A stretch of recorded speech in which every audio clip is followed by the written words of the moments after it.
Kaj si jaz mislim o tem? Are you listening? Damn.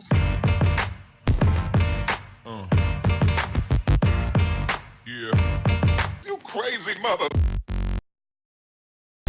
Hej, živijo, dobro jutro, spet nazaj. V bistvu, jaz sem Jan, po moje spremljate moje vloge že kar precej časa.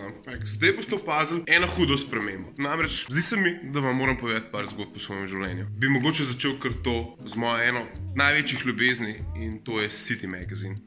Zdaj, kako lahko ta cajtank zaljubljen? Ja, lej, ustvarjam ta cajtank, sem njegov solastnik in za njega ščijem kri. To pa tudi in predvsem zaradi tega, ker se je v zadnjih letih na področju tiska v Sloveniji zgodil kup nepravilnosti. Namreč na področju tiska je v zadnjih nekaj letih čisto vse narobe. In ker smo očitno, saj na področju tiska, poudarjam, na področju tiska, Slovenci v bistvu eden najbolj nekreativnih narodov na svetu, ne, se nam dogaja tole. Ja, da kar enkrat obstaja kup podojenih medijev, oziroma da obstaja kup zlobnih dvojčkov. Da bomo tako reči, zaprav čisto res ne bi obstajali, če trg tega ne bi dovolil. Namreč večina poslovnih modelov teh medijev temelji na tem, da nekdo ali ta medij kupuje, ali pa nekdo kupuje v njemu oglase. V vsakem primeru imajo kupca. V bistvu jaz krivim kupce.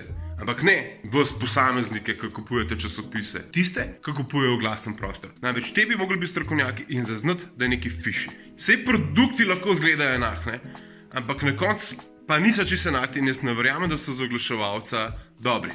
Tudi zato sem se odločil, da bom nekaj naredil, kar še noben v Sloveniji ni naredil. Da bom dal to revijo in njeno naklado revidirati revizijski družbi. In to ne kar eni, ampak v bistvu največji na svetu. No, zaradi tega bom imel certifikat v bistvu v roki, da je ta revija res narejena v količini, kot je navedena v kolofonu. Namreč, do zdaj so druge revije kar nekaj pisale, pa nekaj drugega delale. Pa da vidimo, kdo je najjači, jaz bom tukaj imel certifikat. Pokažite ga še vi. Zdaj boste mene od zdaj naprej videli več govoriti o stvarih, po težavah, po problemih.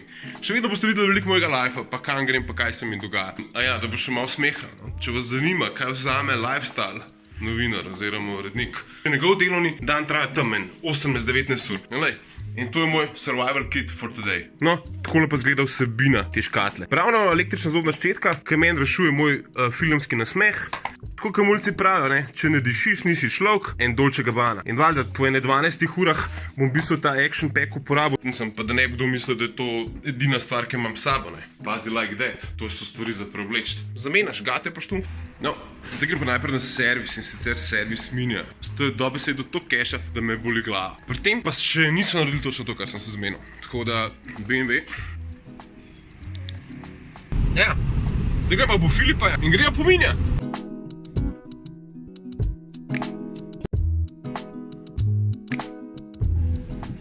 Kje je besen kot česen? Besen kot česen, por. Tale z Mikičem je bila zabavna. Ne, da ti ne piješ, ampak se boš potrudil, a? Ajde, da vidim, kaj še ima to okus. Mikič me je povabil na kavo, sicer ne pijem kave, in na koncu sem dobil rusko kavo, se pravi, še z vodko, alkohola tudi ne pijem, tako dvojni darc. Ampak je zabaven. Mikič je zelo poseben model, zato ker on je tak je, se pravi, on ima ekta, da se igra, da je nek poseben človek in da pač... Mi vsi ostali smo te luzeri, ki ga imamo, ne? Ja, in on pač je tak. In je vrhunsko, ker je toliko iskren. Ja, pač poseben. Pa če bi Godler malo posekal, mogoče možgansko stilo.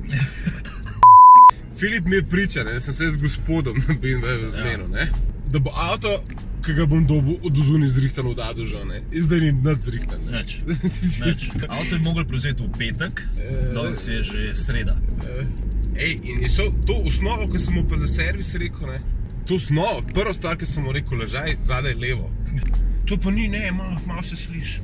Pa se še bo perat, pa videl se veliko sliš. No, zdaj pa trenutek resnice, ali bo Jan besen kot česen, pa razbol pošte cune, avto parkiral kar noter v servisni salon, ali pa vesel plačal pa vzel avto. Da je to približi. A vidiš to? Se to so take praske, kot če gre avto na neko ličarsko obdelavo, pa rečeš najbolj ličarsko obnovljen in zrihtan, ne? Valjda če avto štrihaš, zrihtaš še ta kvadraten centimeter, ne?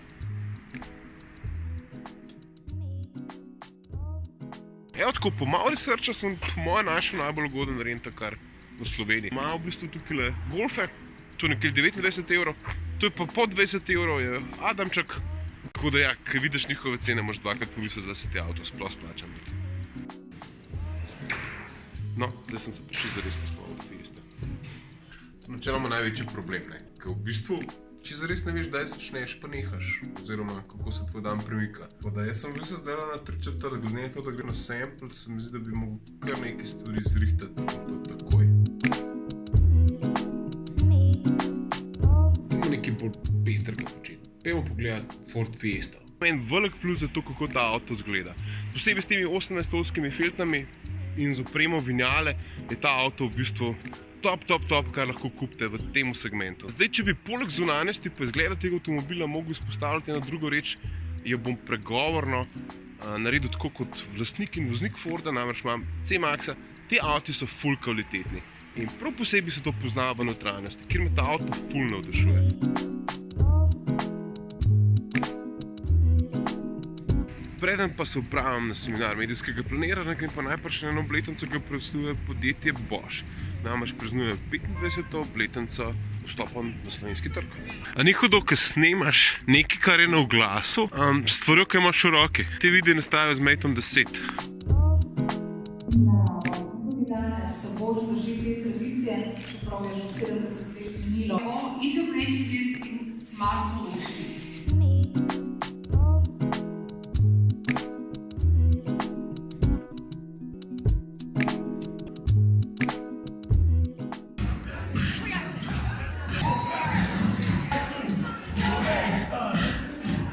Kaj se jaz mislim o tem?